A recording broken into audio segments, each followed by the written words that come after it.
Battle of Uhud is the second most essential battle in early Islamic history. According to the Islamic calendar, it was fought on the 3rd Shawwal, 3 Hijra. The Battle of Uhud took place on Saturday, March 23, 625 AD, in the valley of Mount Uhud, Medina, Saudi Arabia. In the battle, Muslims in the Prophet Muhammad's army defended themselves against the raiding Quraysh army. The Muslims had an initial edge under the leadership of Prophet Muhammad.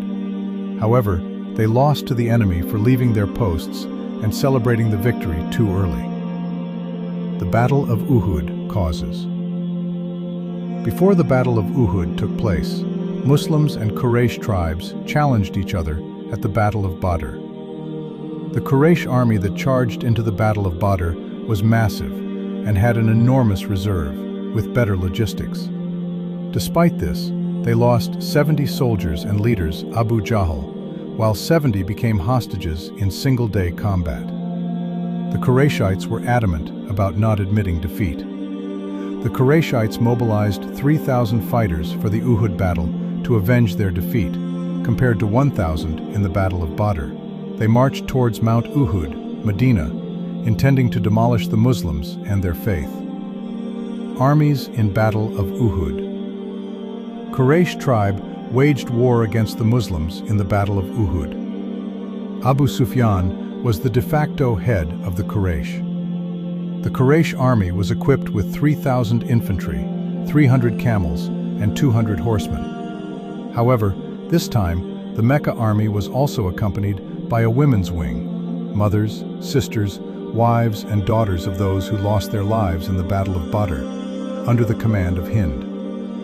The Muslims had 700 infantry, 50 archers, and 4 horsemen. Initially, the Prophet left with 1,000 soldiers, but Abdullah ibn Ubay ibn Salul, the head of the hypocrites, convinced 300 of his allies and others to turn away, and the Muslim army went ahead with a mere 700 soldiers.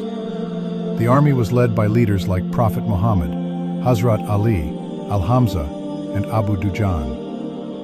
The Qurayshi Meccans, with an army of 3,000 strong men, charged toward Medina under the leadership of Abu Sufyan ibn Harb. The Islamic army benefited greatly from Mount Uhud's strategic and topographical advantages. It provided Muslims with a structural defense. Prophet Muhammad stationed 50 archers on Mount Uhud. This was done to ensure that the Muslims fighting below would have their backs shielded, and that the opposing force would be unable to attack them from behind. Regardless of the scenario, he commanded and demanded that these marksmen never leave their posts. Hence, the Muslim army offered 3 lines of defense on the battlefield. The Meccan army took up position in front of the Muslim lines, with Abu Sufyan in command of the main faction. Ikrimah ibn Abu Jahl, here is Abu Jahl's son, led the left and right flanks. Amr ibn al-As, the cavalry commander, was in charge of organizing the attack among the cavalry wings. Abu Amir permitted to launch the first assault. After being halted by a stone shower from the Muslims, Abu Amir and his forces were forced to withdraw behind the Meccan lines. The Meccan leader, Talha ibn Abi Talha al-Abdari, went ahead and challenged the Muslims to a duel. Consequentially, Muhammad's cousin, Ali ibn Abi Talib, dashed forward and knocked Talha out with a single strike. Talha ibn Abi Talha al-Abdari's family was in charge of the Meccan army's standard bearing. Therefore, Talha's brothers and sons went out one by one to rescue the Meccan banner and battled valiantly until they all died. After the duels, the two armies engaged in a general battle. But as Muslims stormed through the Meccan ranks, the Quraysh confidence began to crumble swiftly.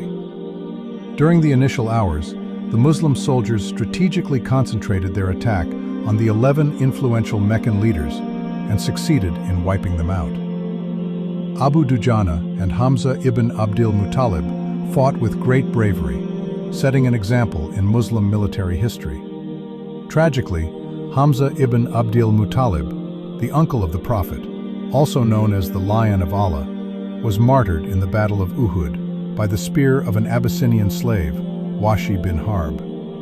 However, despite the great loss of Hamza, the Muslim army did not lose hope and kept on fighting with the utmost bravery and strength. As the Muslims gained pace, they quickly conquered the opposing forces, causing the Muslim army to gain morale.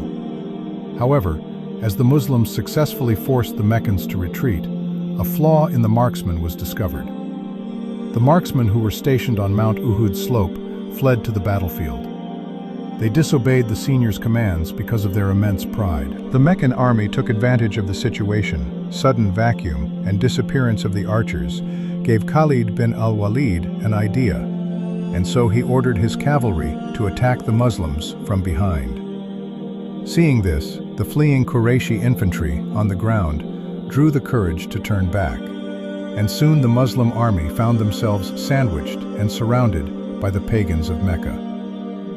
Due to the disorder and panic, the Muslim army failed to carry out its plan. During the commotion, Prophet Muhammad was hit by a rock that bruised his lower lip, chipped off his tooth, and damaged his helmet.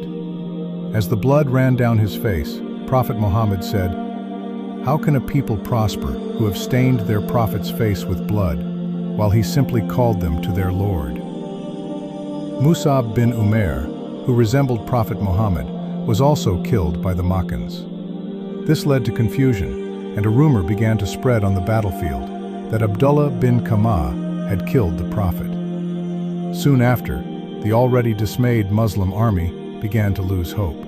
This is when Ka'b bin Malik caught sight of the injured, yet very much alive, Prophet Muhammad, and said, "O Muslims, rejoice, here is the prophet." Hearing this, the galvanized believers ran towards the Prophet Muhammad, 30 of whom surrounded him. Seeing that the Muslims were surrounded and in a difficult situation, Prophet Muhammad asked the army to retreat. He successfully led the troops to a shelter on top of the mountain. The Battle of Uhud ended with almost 70 Muslims retaliated, including Musab bin Umair and Hamza bin Abdul Muttalib. Abu Sufyan decided to return to Mecca rather than re-attacking the injured Muslims of Medina. Scholars suggest that the Muslims were defeated in the fight because they suffered more setbacks than the Meccans. However, Muhammad and his army returned home that evening after burying the dead bodies on the battlefield. The Meccans retired to Hamra al-Assad, a few kilometers outside Medina, for the evening. Muhammad dispatched a small group the following day to scout the Meccan army on their way home. According to Watt, Muhammad did this because he knew that a display of power was essential to drive the Meccans out of the Medinan territory. Allah's message in the Quran to the believers of the Battle of Uhud. Lessons from the Battle of Uhud. 1. Obeying the leader. Prophet Muhammad asked the guardians of the hill not to depart on their own, but they did, with disastrous consequences. Even the most powerful leader, like Prophet Muhammad, will not be able to save their pupils if they are disobedient to him. The leader and the followers are both necessary for victory. 2. Being Muslim doesn't assure victory. The character and actions of an individual determine the outcome of a battle. These attributes can decide the victory or defeat in a battle, regardless of circumstances. Even after many years, the Battle of Uhud is still a significant chapter in Islamic history.